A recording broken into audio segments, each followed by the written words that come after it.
Individuato dai Carabinieri di Venezia, responsabile della fissione dei volantini contenenti affermazioni pesantemente diffamatorie sulla condotta sessuale di 5 sacerdoti della diocesi, ad inchiodarlo le immagini delle telecamere.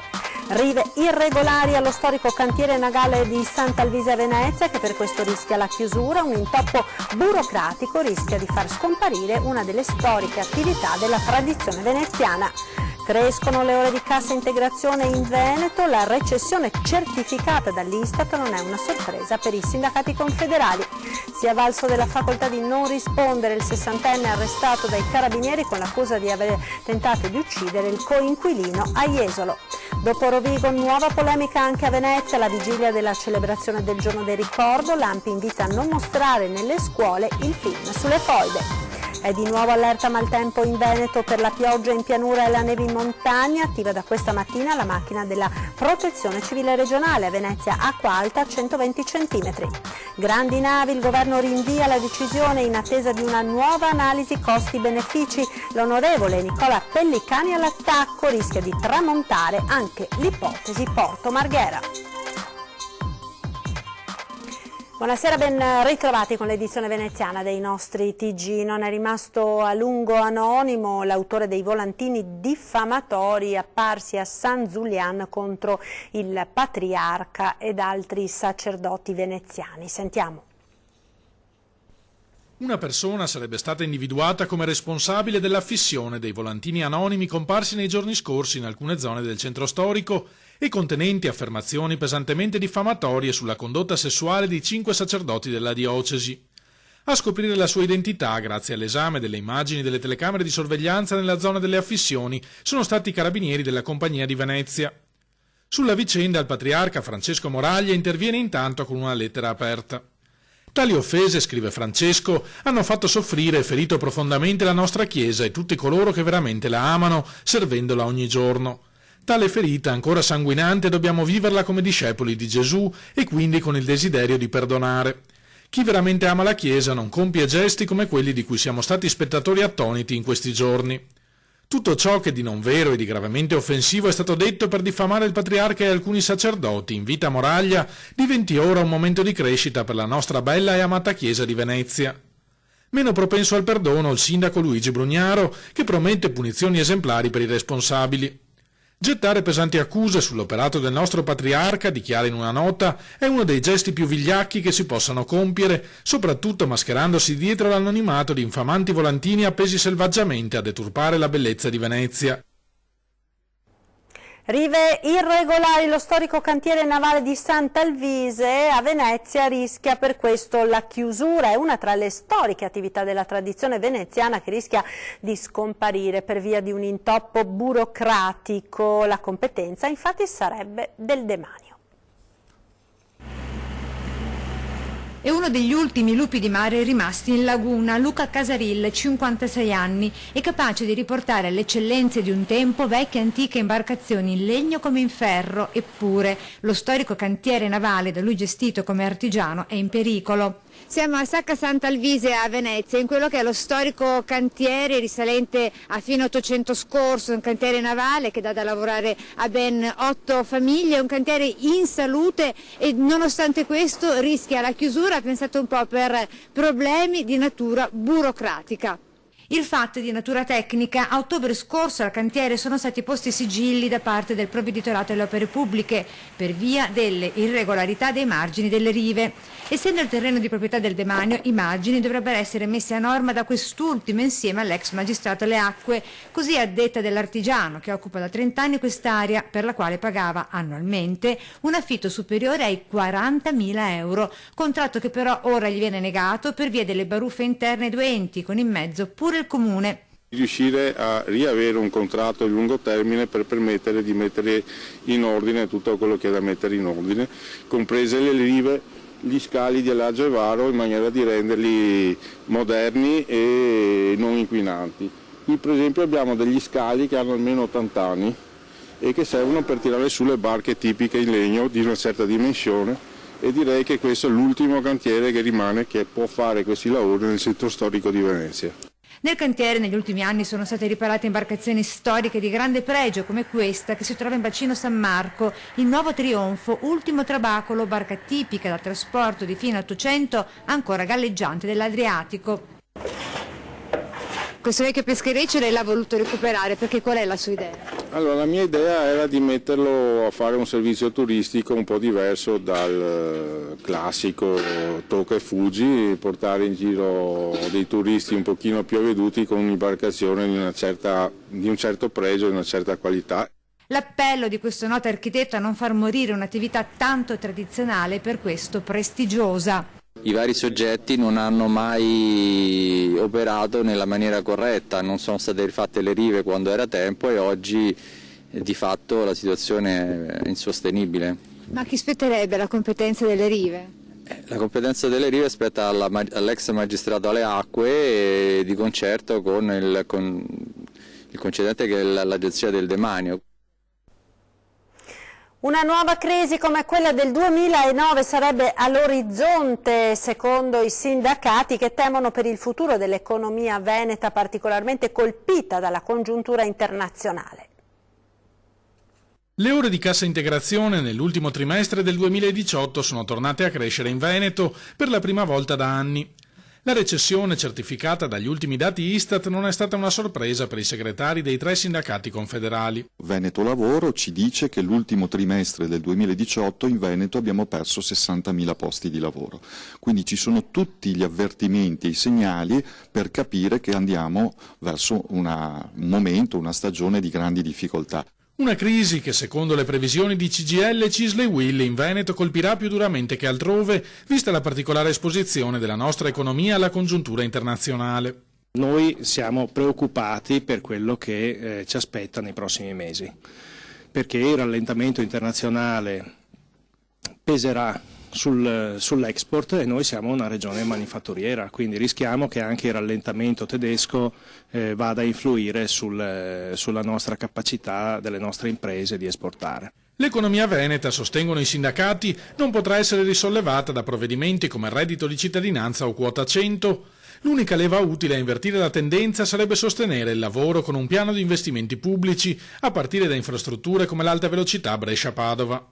Mancano gli investimenti per far sì che ci sia una ripresa nel nostro Paese, mancano gli investimenti sulle opere pubbliche, c'è confusione all'interno del governo, chi la pensa in un modo, chi la pensa in un altro, lo scontro che sta avvenendo poi a livello europeo non aiuterà senz'altro il nostro Paese. Richieste che i sindacati porteranno a Roma nella manifestazione nazionale del 9 febbraio. E intanto la Regione del Veneto ha varato il piano regionale per il contrasto alle povertà. La Giunta regionale ha approvato un programma triennale previsto dalla legislazione nazionale per ridurre le cause dell'impoverimento e aiutare le persone a uscire da condizioni di marginalità ed esclusione sociale. La povertà in Veneto è in aumento anche se a livelli inferiori rispetto alla media nazionale. La povertà in Veneto è sicuramente con un dato inferiore rispetto alla media nazionale, però abbiamo visto che negli ultimi anni è in aumento, quindi sicuramente anche il Veneto sta affrontando una fase di criticità. La povertà in Veneto si attesta attorno al 6% circa, quindi coinvolge circa 800.000 persone venete. Un dato preoccupante che la Regione Veneto ha intenzione di affrontare in sinergia con i comuni del territorio, istituzioni, associazioni, assistenti sociali e volontariato. Solo in questo modo nella Regione si potrà avere un modello di lavoro integrato in grado di creare un approccio omogeneo in tutto il territorio con l'obiettivo di accrescere solidarietà e percorsi di inclusione sociale evitando sovrapposizione, doppioni o interventi frammentari. Un approccio multidisciplinare in cui sociale, sanità, lavoro, formazione, edilizia abitativa, insomma dialogano insieme e cercano quindi di dare delle risposte.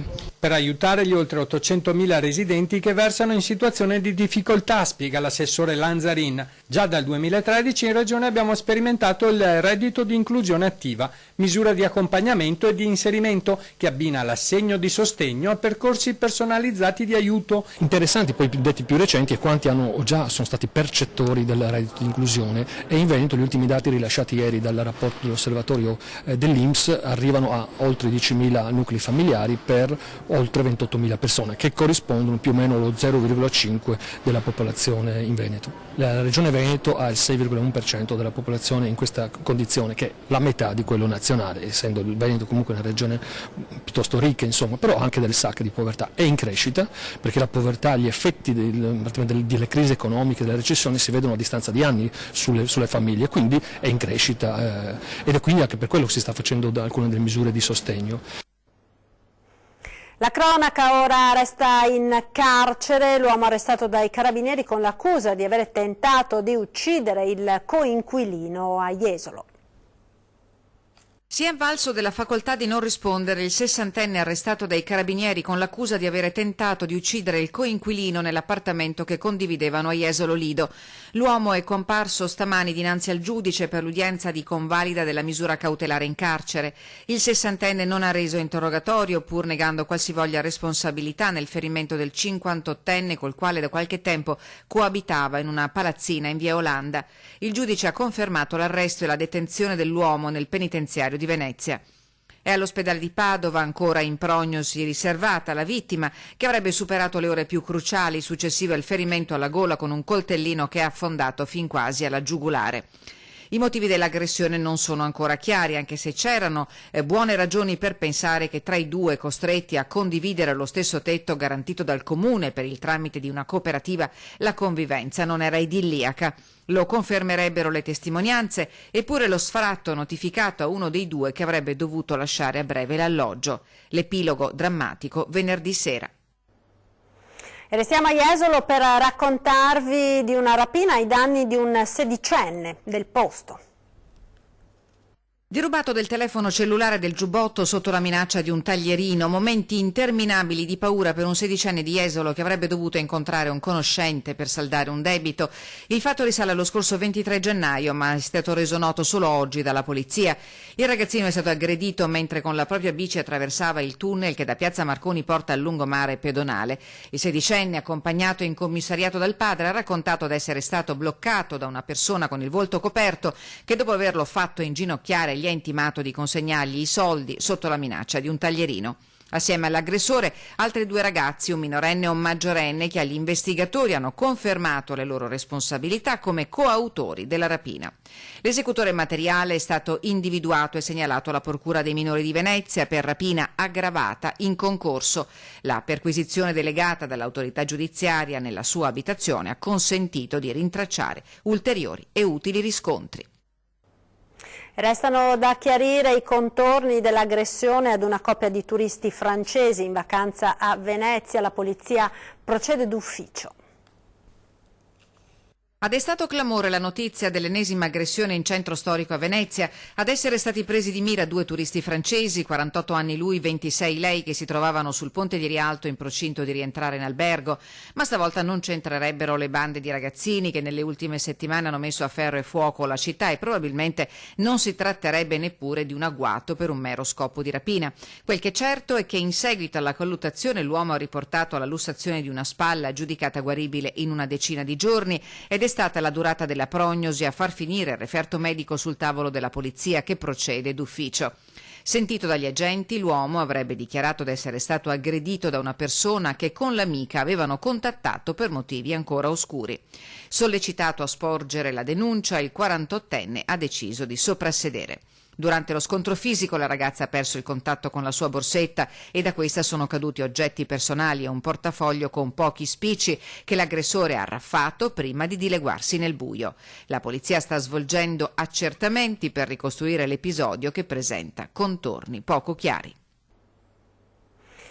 Presentate dal Comune di Venezia le iniziative legate al giorno del ricordo dedicato alla tragedia delle foibe, e non sono mancate le polemiche. Dopo l'uscita apertamente negazionista dell'Ampi di Rovigo sulla tragedia delle foibe, l'associazione Partigiani non manca di dire la sua anche a Venezia.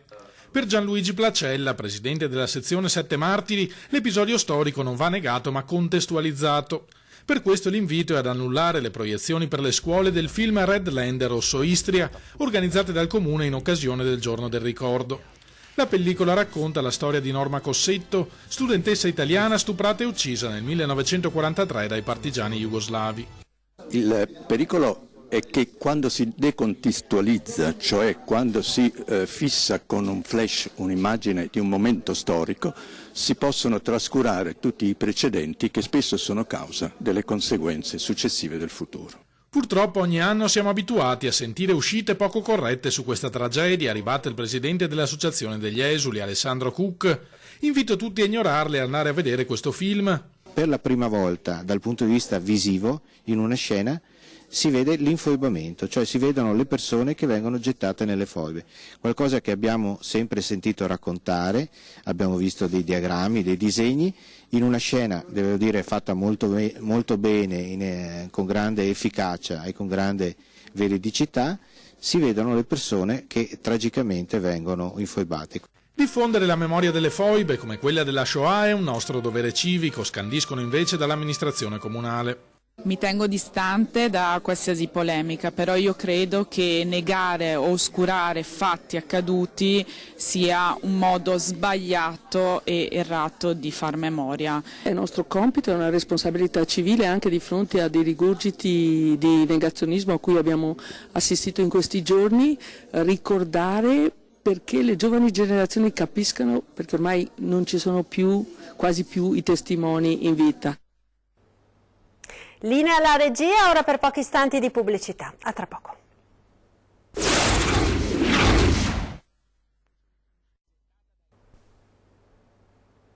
Eccoci di nuovo in studio, è di nuovo allerta maltempo in Veneto per la pioggia in pianura, per la neve in montagna, attivata questa mattina la macchina della protezione civile regionale. Sentiamo.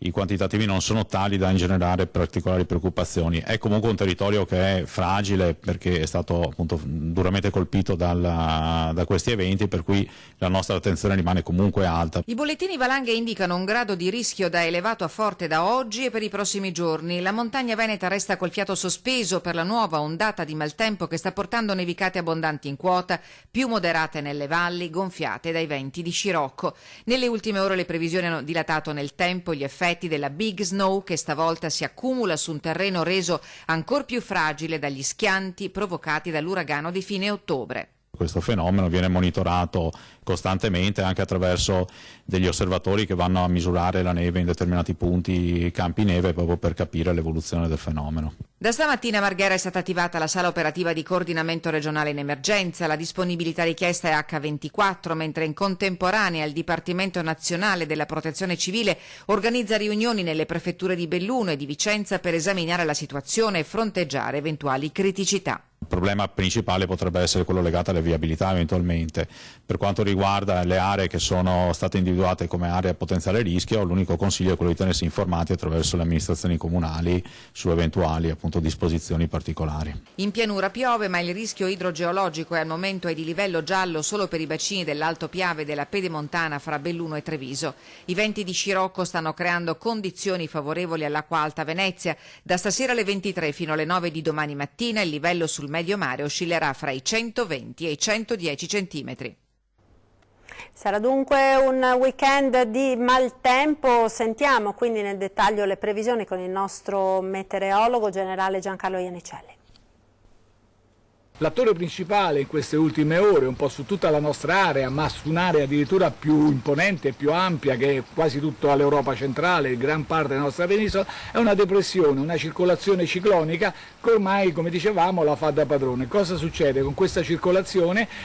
Dà vita a sistemi perturbati, richiama sistemi perturbati dall'Atlantico, li amplifica, li nutre addirittura e li indirizza su di noi. Quindi è presto detto un fine settimana all'insegna del tempo perturbato, un vero fine settimana a carattere invernale, se non altro per le precipitazioni. Quindi per domani sabato cielo coperto per tutta la giornata, piogge diffuse che con il passare delle ore diventeranno sempre più abbondanti, quindi il caduto, il precipitato saranno di diversi millimetri, quindi può destare anche qualche preoccupazione. Per domenica inizialmente ancora queste piogge diffuse per le prime ore, poi avremo un'attenuazione, avremo delle piogge a carattere intermittente, ma che comunque ci accompagneranno per gran parte del resto della giornata.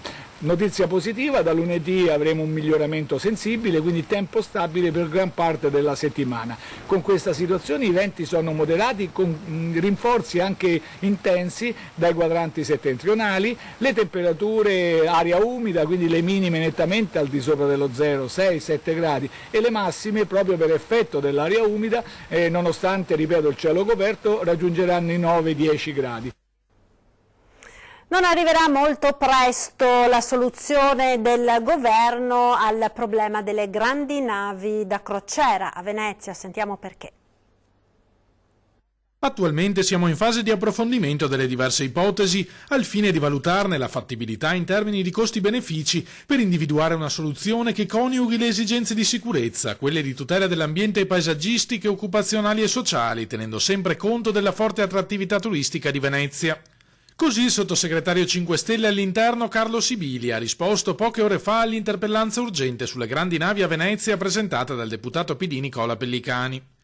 Un modo, ribatte l'esponente democratico, per rinviare il problema e non assumersi la responsabilità di decidere. Di fronte a questa emergenza, riconosciuta da tutta l'opinione pubblica internazionale, che fa il governo?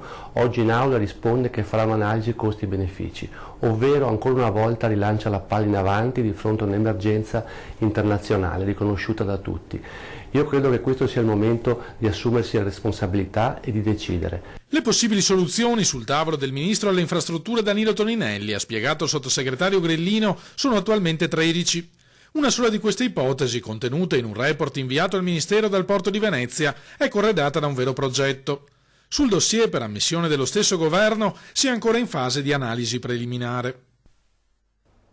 Venezia ha risolto il problema dei gabbiani affamati troppo aggressivi nei confronti degli abitanti e dei turisti grazie alla raccolta differenziata dei rifiuti porta a porta, lo annuncia l'assessore all'ambiente Massimiliano De Martin, che stamane ha effettuato un sopralluogo nel sestiere di Cannaregio. Il capoluogo lagunare, a 3 anni dall'introduzione del sistema misto di raccolta differenziata porta a porta e con autoconferimento, spiega Martin, è più pulito e ha centrato l'obiettivo di eliminare il problema dei gabbiani. Uno sguardo alla nostra programmazione, dopo il TG di Treviso torna 20:10, questa sera parleremo di sicurezza con Cristian Demma, presidente dell'associazione Furti in Corso, che ha creato una vera e propria rete per autofinanziare guardie private nel controllo di vie e abitazioni. Poi in prima serata alle 21:15, come ogni venerdì, torna 40, la trasmissione che ripercorre i 40 anni di storia di Antenna 3 attraverso le immagini dei nostri archivi. Ed è tutto da Venezia per questa sera, grazie per essere stati con noi, vi lascio come sempre alle previsioni del tempo, arrivederci.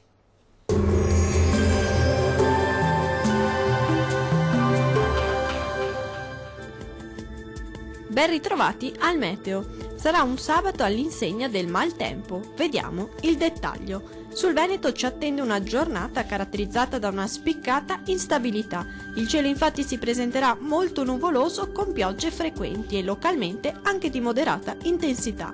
Non si escludono locali nevicate a quote collinari. Temperature minime comprese tra i 4 e 9 gradi, massime oscillanti tra gli 8 e 12 gradi.